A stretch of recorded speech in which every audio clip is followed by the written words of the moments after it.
আপোনালোকে প্ৰাৰ্থিত্ব দিয়াৰ চিন্তা কৰিছে?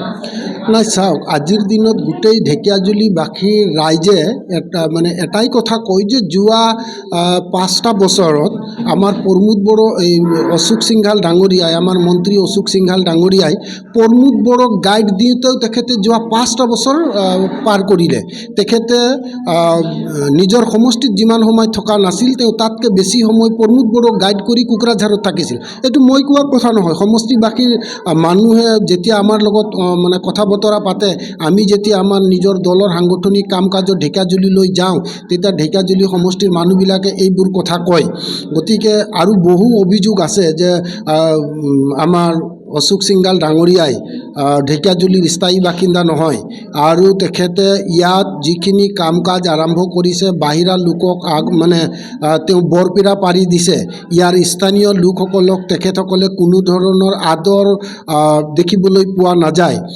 গতিকে এইখিনি কথা আপোনালোকে সকলোৱে অৱগত আৰু গোটেই ঢেকীয়াজুলি বা সমষ্টিৰ ৰাইজে আমাৰ লগত যেতিয়া কথা বতৰা পাতে, সকলো লোকে ক্ষোভিত হৈ আছে যে নিৰ্বাচন আহিলে তেখেতৰ লগত নাথাকে। তেখেতে যদিও বিজেপি দলৰ কেণ্ডিডেট, কিন্তু এইবাৰ বিজেপি দল হিচাপে নাচাব, তাত প্ৰাৰ্থী হিচাপে চাব বুলি তেখেতসকলে মত পোষণ কৰিছে। পৰাজয় হ'ব নিশ্চিতভাৱে? নাই, আজিৰ দিনত যোনটো বাতাবৰণ তেখেতে আমাতকৈ বেছি ভালকৈ গম পাব।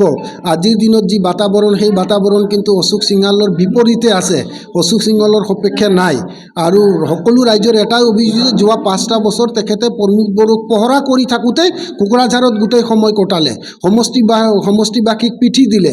এতিয়া নিৰ্বাচন অহাৰ কাৰণে তেখেতে 2-4টা ডাঙৰ ডাঙৰ অনুষ্ঠান আয়োজন কৰি ৰাইজক ভোজ ভাত খুৱাই নমস্কাৰ জনাই আকৌ অহাবাৰ বিধানসভা নিৰ্বাচনত তেখেতে বৈতৰণি পাৰ হোৱাৰ চেষ্টা কৰিছে বুলি ৰাইজৰ অভিযোগ। মই কোৱা কথা নহয়, মইতো ঢেকীয়াজুলি সমষ্টিৰ নহয়। ঢেকীয়াজুলি সমষ্টিৰ গাতে লাগি থকা মোৰ এটা সমষ্টি আৰু ঢেকীয়াজুলিৰ লগত যিহেতু আমাৰ এটা সম্পৰ্ক আছে, তো গতিকে সেই হিচাপে কৈছোঁ যে অহাবাৰ অশোক সিংঘালৰ কিছু বাধাৰ সন্মুখীন হ'ব।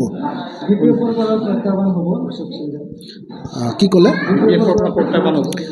চাওক, আমি ঢেকীয়াজুলি সমষ্টিত আমাৰ কাম কাজ পূৰ্ণ গতিত চলাই ৰাখিছোঁ। অহা দিনত আমি ঢেকীয়াজুলি সমষ্টিত BPF দলে কেণ্ডিডেট প্ৰদান কৰিব।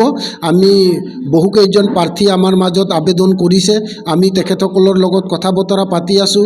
সাংগঠনিক কাম কাজ গ্ৰাছৰুট লেভেলত আমি খুব সুন্দৰকৈ পৰিচালনা কৰিছোঁ। আমি অবজাৰভাৰ নিয়োজিত কৰিছোঁ। একদম গ্ৰাছৰুট লেভেলত প্ৰাথমিক পৰ্যায়ত আমি কাম কৰাৰ কাৰণে ভাগে ভাগে আমি আমাৰ অবজাৰভাৰ পৰ্যবেক্ষক আমি নিয়োজন কৰিছোঁ। তেওঁলোকে আমাক যি ধৰণে খবৰ দিছে, আমাৰ সাংগঠনিক ভেটি খুবেই মজবুত আৰু BPF দলৰ সাংগঠনিক ভেটি মজবুত হোৱা মানে অশোক সিংঘালৰ বিপদ।